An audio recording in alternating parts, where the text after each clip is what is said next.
tell Jack about the dowry. Welcome to the Progress Texas Happy Hour.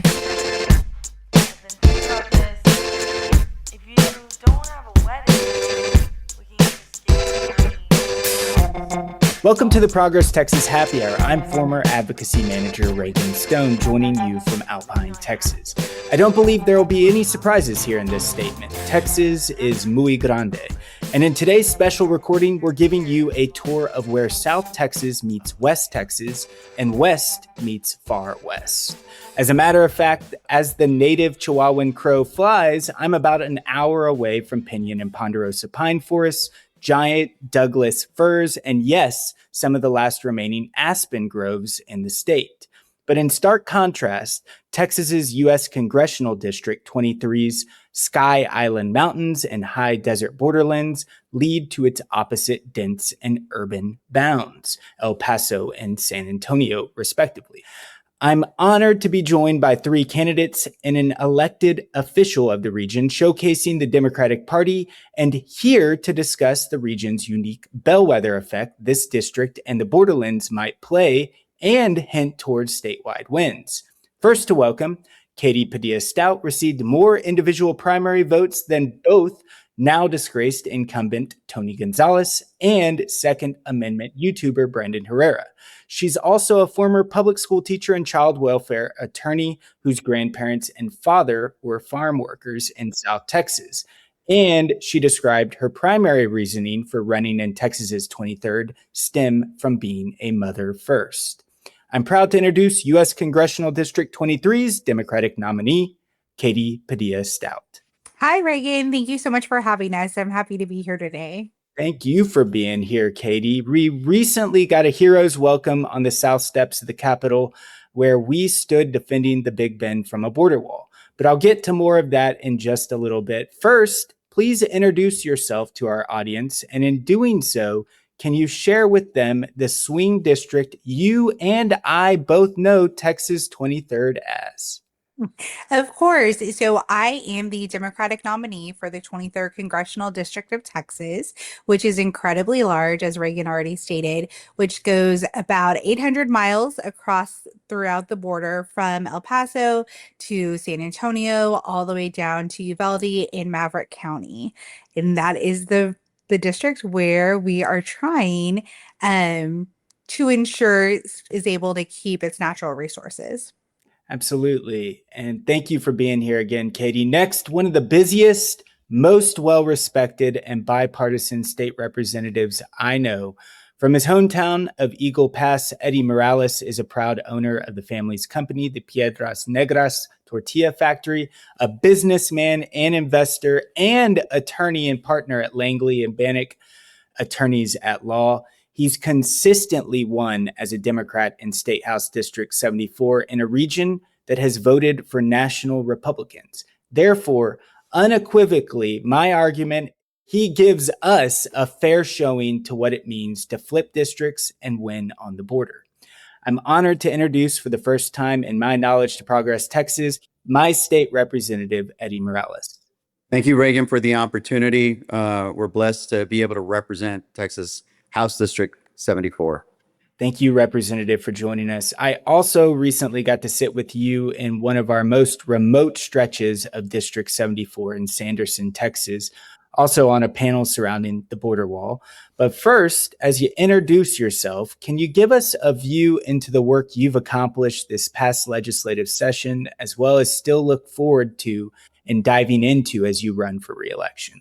Yes, so as you know, we serve the largest district, House District, not only in the state of Texas, but in the entire United States. We represent 9 out of the 14 counties that share a border with Mexico. And we're really proud of representing some very unique areas like Big Bend National Park, Big Bend State Park, the McDonald Observatory over in Jeff Davis, and a host of all other monuments and special places between Eagle Pass, which serves on the southern end of the district, all the way to far west Texas into El Paso, which we also represent. This past legislative session, we were successful in being able to be in the top 10 of the most bills that were passed by any legislator. And I think especially since we are Democrat, that shows just how busy we were, and also how we were able to cross that barrier and reach across the aisle and work with independents and Republicans and other fellow Democrats. I think it's important for us to be able to generate that message. People, not only in Texas, but in the United States, I think are ready for leadership with a vision, with a plan, with details, with stuff that will really go on to help not only Texans, but all Americans. And so that's the vision that we are showing, and that our team has been instrumental in carrying through. And we've had a lot of success in House District 74 and throughout Texas. Thank you, sir. And our final guest, Susan Hayes, ran for Texas Agriculture Commissioner in 2022 and now resides in Marfa, Texas, where she recently won a primary towards a bid for Presidio County Commissioner. That term would begin next year. She is the current board president of the Texas Civil Rights Project, former founding president of Jane's Due Process, and a regarded civil rights and cannabis attorney. My guess is welcome back to the show, Susan. Susan Hayes, thank you so much for being here. Thank you. And I will say won the primary is an overstatement because I was unopposed. So I got lucky. Yeah, I wasn't sure if I was ready to call you commissioner-elect or not. Didn't want to get in trouble there. But, history does show us, Susan, that Congressional District 23 is a swing district. Mm-hmm. From Will Hurd to Pete Gallego to Tony to today, you've seen this progression of populism and low voter turnout happen in real time. As you reintroduce yourself, can you give us a view into why Presidio County consistently turns blue, not only locally, but also statewide and nationally? Are there any trends or strategies that we can learn from? Well, I'll speak to Presidio County and also throw in a bit about the big picture. Presidio may be one of the most unique rural county in Texas, and that it is heavily Democratic, about 2-1 or more. And that's a combination of a heavy Hispanic population that traditionally voted Democrat and still votes Democratic. And then also Marfa being this really oddball artist, designer, all kinds of free thinkers gravitate there. And that makes it even more Democratic than the city of Presidio. And then looking at the big picture, for the last 30 years in this state, Latinos have been the swing voters. They really do decide elections in this state. And what I'm seeing now in the poll numbers I'm looking at and talking to political consultants and other lobbyists, and what I hope plays out in November is they've had it. That the tactics of the Trump administration terrorizing people, separating children from their families, is going to both drive up Latino turnout and switch Latinos who may have been the swing voters voting on the Republican side back over to the Democratic side. And we saw that as a key factor in the recent upset in the special election in SD9 in Tarrant County, where the numbers were moved by 30 points from the prior performance. This is a huge year, and perhaps the year that we end 30 plus years of Republican state rule at the state wide and federal offices. But Representative Morales, I want to turn to you with a similar yet very complex question. I know bipartisan or getting stuff done, it really starts with being a heart-forward leader and finding common values, even with those in another party. And it means standing up for people in your community, no matter what. In short, how does one be a voice for all? What does that mean to you? And what actions can we learn from your legislative and election wins? I think the last decade has split a lot of people apart. There's a lot of rhetoric. We've let certain federal officials just continue to divide us. And more than anything, I think it's just being able to come back and address these issues as common sense issues that are what's going to be best for everyone. We need a government that works for the people. And I think that we've lost sight of that. Essentially in DC, you can see it, and specifically in the White House, you can see it day in and day out. And you can understand why Texans and Americans as a whole are fed up. This is exactly the pattern, I think, that a particular party had been formatting for the last decade to see a federal government that may be seen from the outside as not working for the people with all these government shutdowns, and they've effectively gotten to this point. And I think it's going to take the Susan Hayes and the Katy Padillas and the Eddie Moraleses of Texas and of the U.S. to be able to right this ship and show the general public that we can have a state and federal government that works for the people. That way, while we may not always agree on every single issue, that at least you're going to have public servants that will be have a listening ear and will actually take your views into account. Then they may be able to say, this is why I disagree, respectfully disagree, but then be able to focus on the things that unite us rather than the things that divide us. And so hopefully that is the message that we've expressed. I think that it's resonated with a number of folks here in urban areas like Eagle Pass and Del Rio, as well as far west Texas, and especially House District 74. Yes, sir. And, a lot of that comes down to also noticing in these candidates, and we're turning to you, Katy, is not only what we're against, but what we're for. And this is that opportunity right here. As of course, I'm over here writing down my notes here to take on Herrera in November. I'm sure you are too. You have lots of precedent to digest for what I can imagine is a multi-platform strategy to win. But, in all reality, Texas Democrats failed 2 years ago. Fear-mongering didn't work. And despite the truths we now see from MAGA, what we were saying as the political pundits did come true. But with all that known, when you travel the district, what do you see as a ticket-winning issue that you're for, apart from the name-calling and loud-mouthing that your opponent brings to the table? Of course, I think that the one thing that always comes to the table and that is universal around the district is affordability. I think regardless of what social class you fall in, you are seeing your purse strings really kind of tugged at this point. And I think that that is something that everyone is concerned about and should be. The other aspect that I think is really unique or specifically to this district in particular is the fact that we have so many companies that are wanting to come in and use Texas for data centers and AI centers. And surprisingly, that is something that is at the frontmost of almost every single voter that I talk to, whether it's in regard to the access their child's going to have through these unfiltered database searches or through the actual construction of the different plants that they want to put in. If you look at Texas's 23rd, we are one of the largest geographical districts in the country, and we are going to need someone in Congress to really be a voice for us, especially if Congress does what they have or what the federal government does what they have already stated they intend to do, which is to take the state's ability to be able to regulate these sorts of data facilities off of the table, in which case the federal government would be the only one with the ability to be able to do that. And Texans need to make sure that there's someone in Congress who's willing to fight for them and for their right to privacy and their right to live without nuisance in their land and their right to clean water.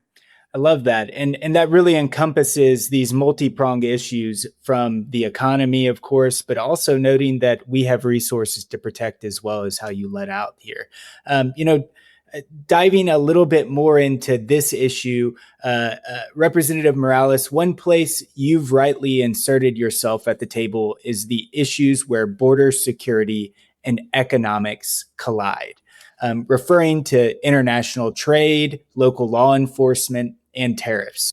Can you explain the multi-pronged ways you've both stood up to Abbott as well as worked with him?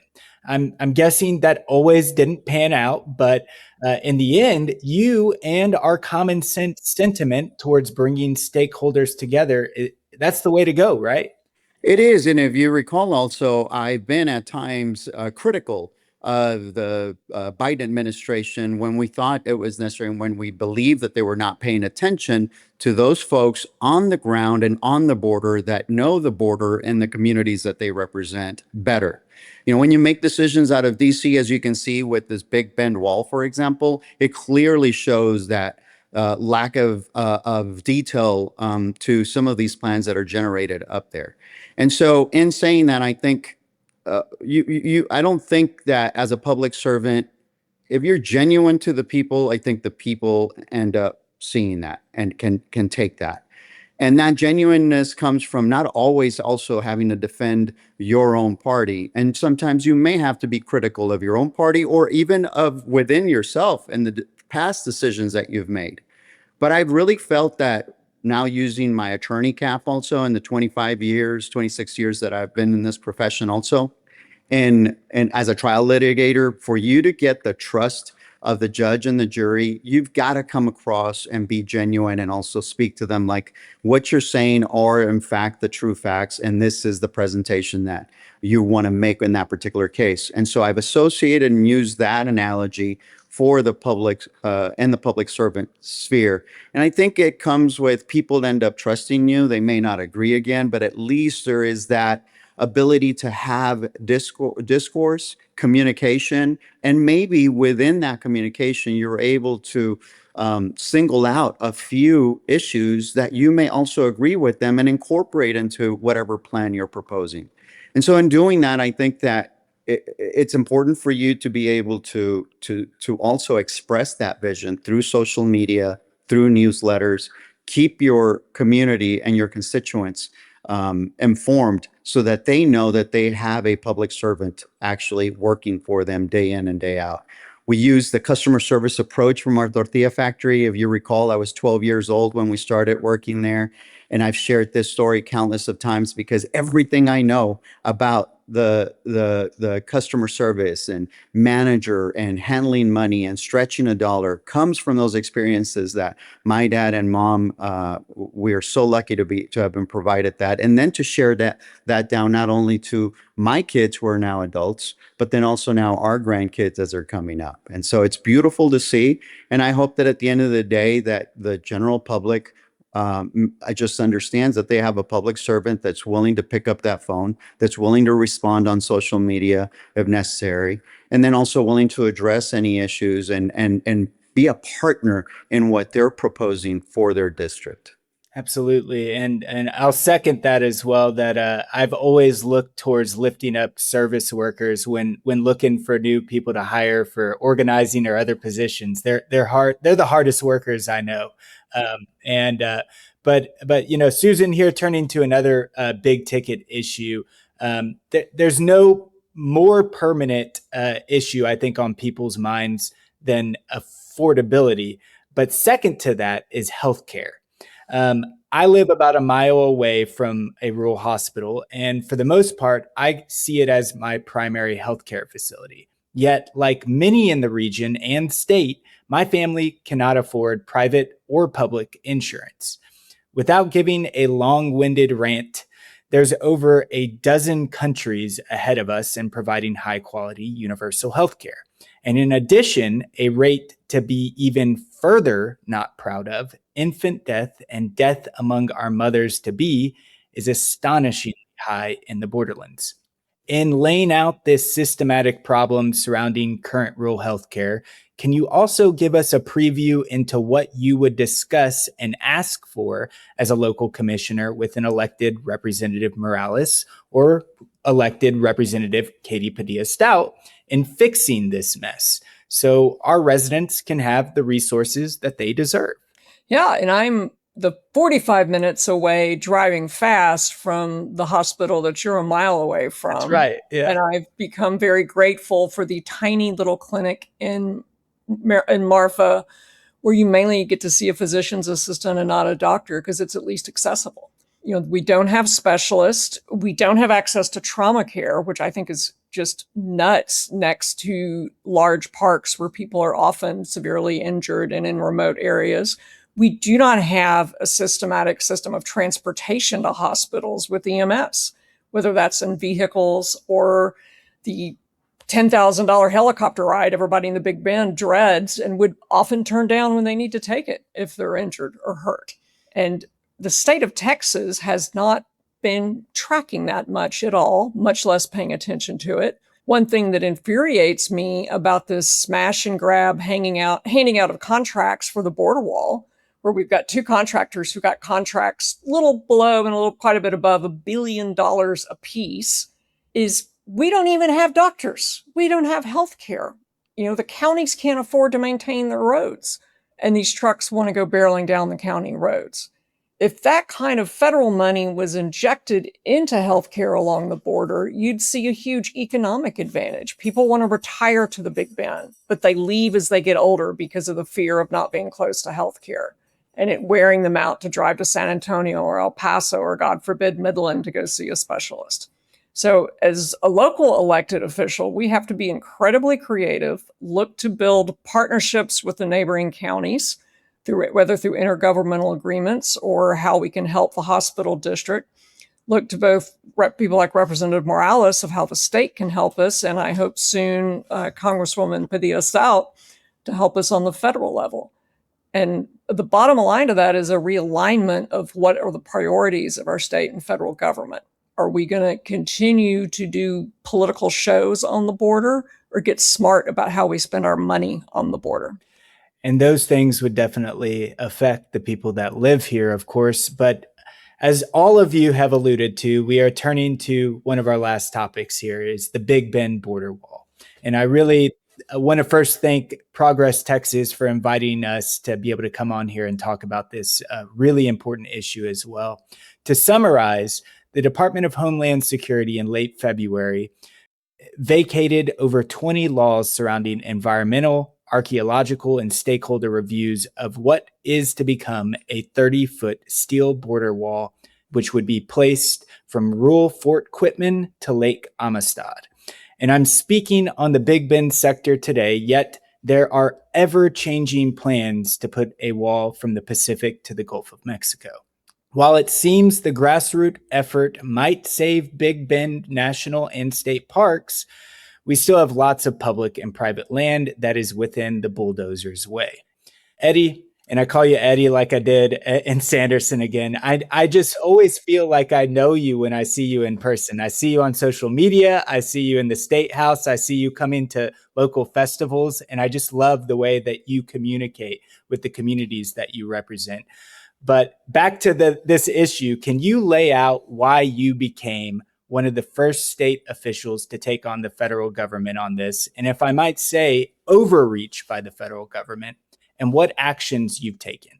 So first of all, I take that as a credit that my staff and myself are doing probably the right thing if somebody can feel comfortable in being able to call me Eddie, especially a constituent or anyone out there in the district. So I wear that with a as a feather in my hat, and I'm proudly of it. You know, if you haven't been to West Texas, I highly encourage you for those that may be listening, to be there. And Susan, who I know lives out there and's been there, and you all, and Katy, once you're there and you drink the water, you completely understand what is so unique. And what I keep saying, I may be biased, but I know that I represent the most unique and most beautiful district in the entire United States with what we have to offer out there with the semi-arid Chihuahuan desert, but it's so cold that it, from one day to the next, it could be snowing if you're up at 12, 14,000 up in the mountains. And so with that uniqueness, I think, and especially with a wife like mine and Helen, who's such environmentally conscious, anybody that's met her also, that she was not going to let me get away with not addressing this issue, especially since she's very much about being outdoorsy, traveling, has had me out there, and has really pushed me, when it comes to actively being a part of nature and being around nature. And in doing so, you get to feel a certain love and affection for that place. And with it comes a responsibility. In addition to that, knowing that you represent and you're the public servant and the voice for those people, it comes with a certain duty, to be able to express those concerns.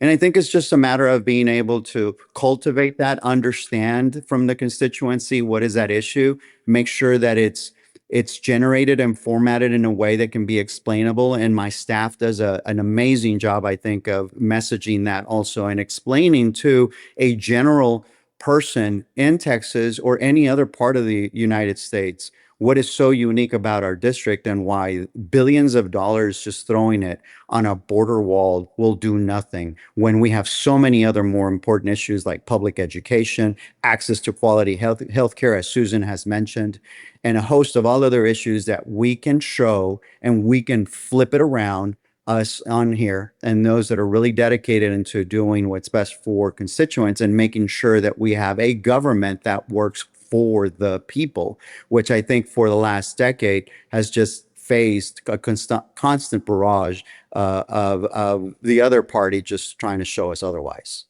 Absolutely. And Katie, in seconding this no Big Bend border wall discussion, I really enjoyed working with you and seeing you at the Save Big Bend Capitol rally.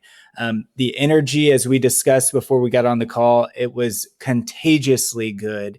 But in reality, there is such a small amount of people who would have the chance to change or end this takeover of our Rio Grande. I'm thinking of a few statewide officers, the federal government. We're talking of a few people.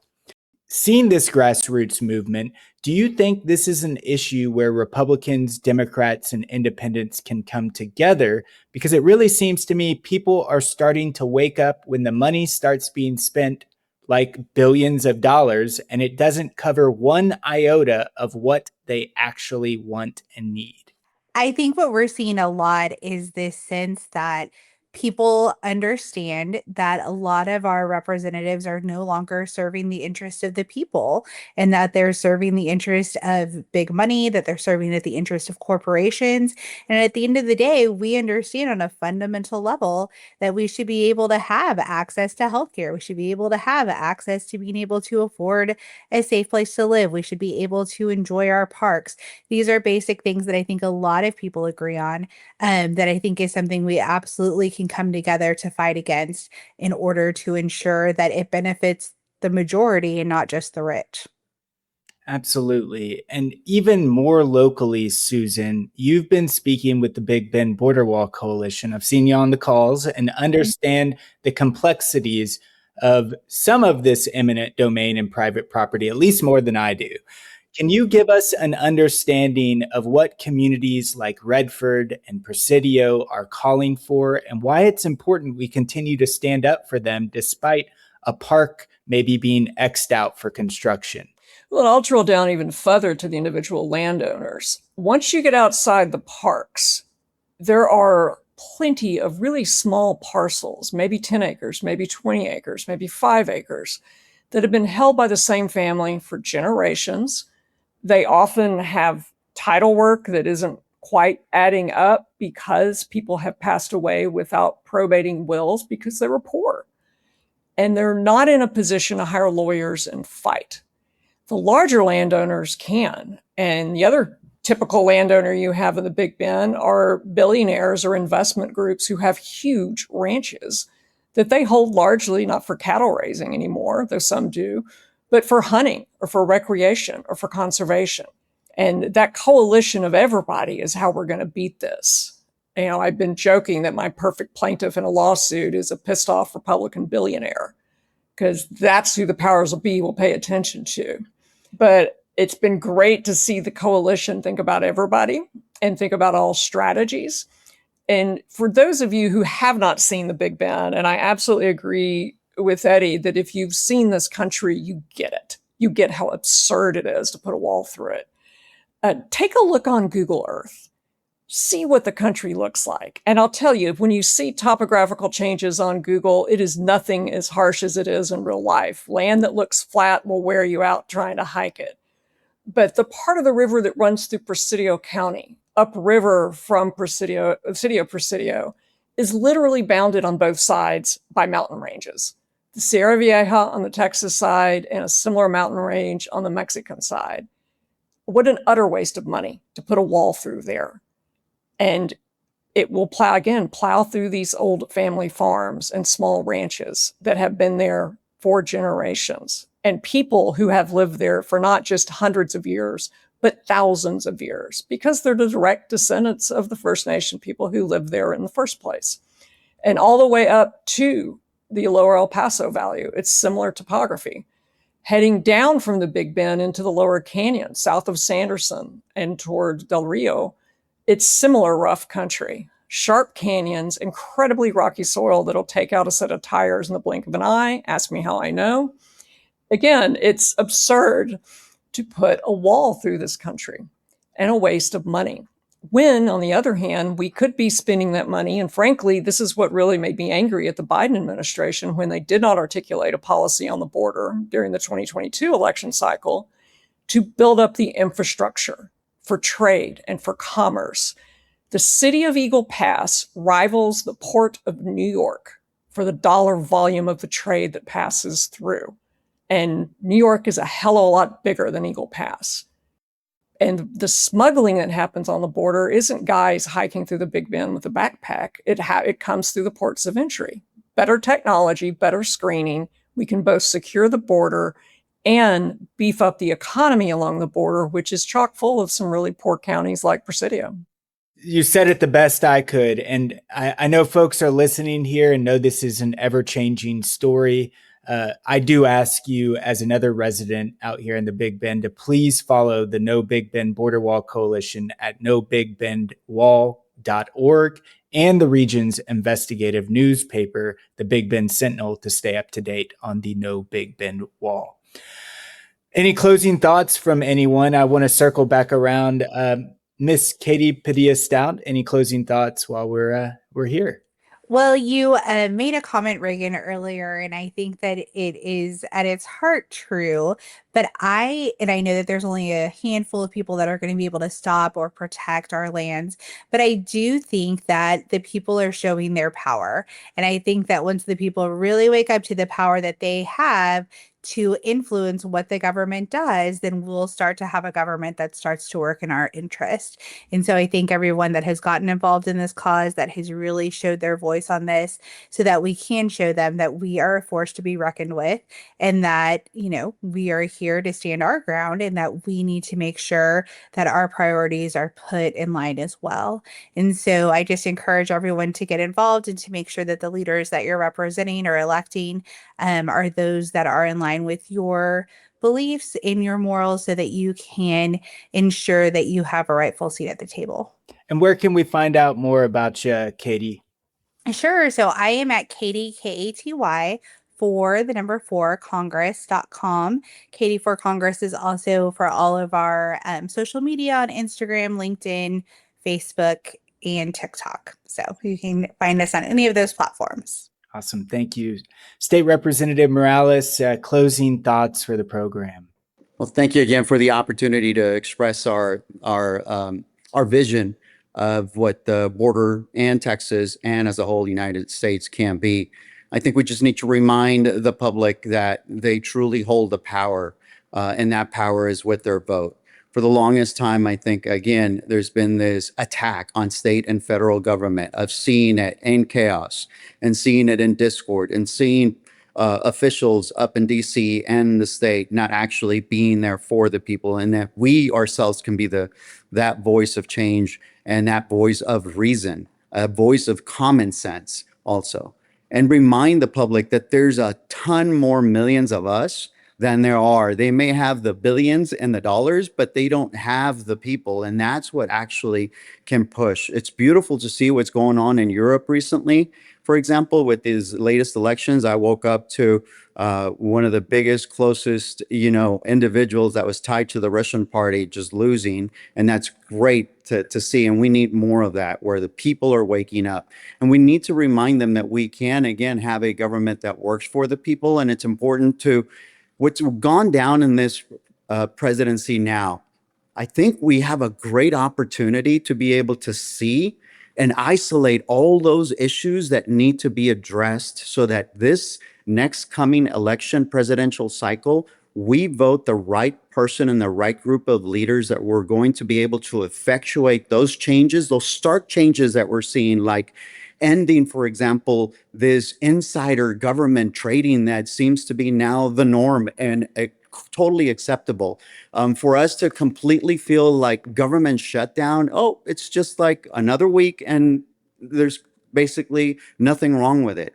we can be that voice that says that is not normal, and you need to have public officials that are working for the people. We must end, for example, Citizens United. Stop all these unlimited contributions that are taking place, that are taking the power away from the regular middle class and regular common folks.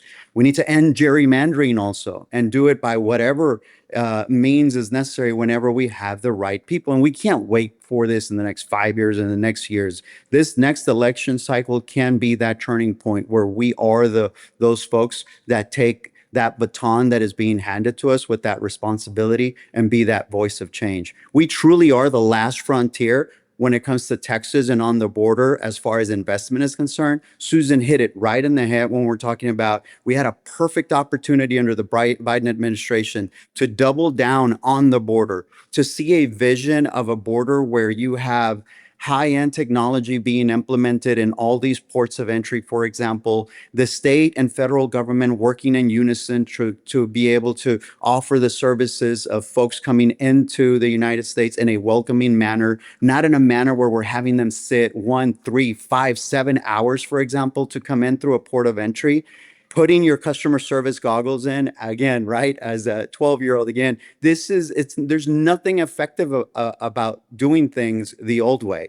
We must bring in new technology. We must bring in new ways. We should have a state and federal government that's working in conjunction to make it better, to have economic growth, to have these jobs that I know that our folks here in border communities are needing. And that way, maybe we don't have this max exodus of generations that keep leaving these border towns to seek a better economic opportunity for them out of town. And some of them, unfortunately, as you're aware, never come back and are never able to set their roots back in their communities. So for all those reasons, I know that I think I'm doing the right thing. I will continue to be that voice of positive change for House District 74 and for Texas and for all Americans. And I would hope that Texans and Americans alike listen to this and listen to the Susan Hayes and to the Katy Padilla Stouts of the world and actually support their endeavors in making sure that we are that voice of change that I know can come. And so many good things can come when we're all working together. Thank you very much, Representative. Susan, any closing thoughts at the program? Yeah, I'm glad Representative Morales brought up the defeat of Viktor Orban in Hungary, because we absolutely need to recognize that kleptocracy and fascism go hand in hand. And we're seeing that with how the contracts are being handled out for this border wall and how much the federal government was trying to shove it down everybody's throats and ignore over 20 federal laws. But we can win, and we win when we collaborate. When we work together. The No Border Wall Coalition has been a ton of fun because it's everybody working together, no matter what they do or what their political stripe is, what their deal is with the border, whether they're a landowner or a visitor. It's just made it a lot of fun. And the same thing applies to winning elections this fall. This is our chance. It's a Trump midterm election. We can expect to pick up seats. How many depends on how much we collaborate with each other and how hard we work, so that Representative Morales doesn't have a squeaker of an election again and instead can win by a big margin, and so that we can get Katy over the top to represent Congressional District 23 and help us protect the Big Bend. Fantastic, y'all. In closing, one of my favorite stories was from former Mayor Ron Nirenberg at a celebration of his tenure. He used to say that he would run for office and tell folks to please vote for him so that you don't have to pay attention as much. It's about getting the right people that you trust, that share your values, even if you don't agree on every single issue, that you know that you can put them in office so that you can take a little breather, so that you know that your interests are being taken care of.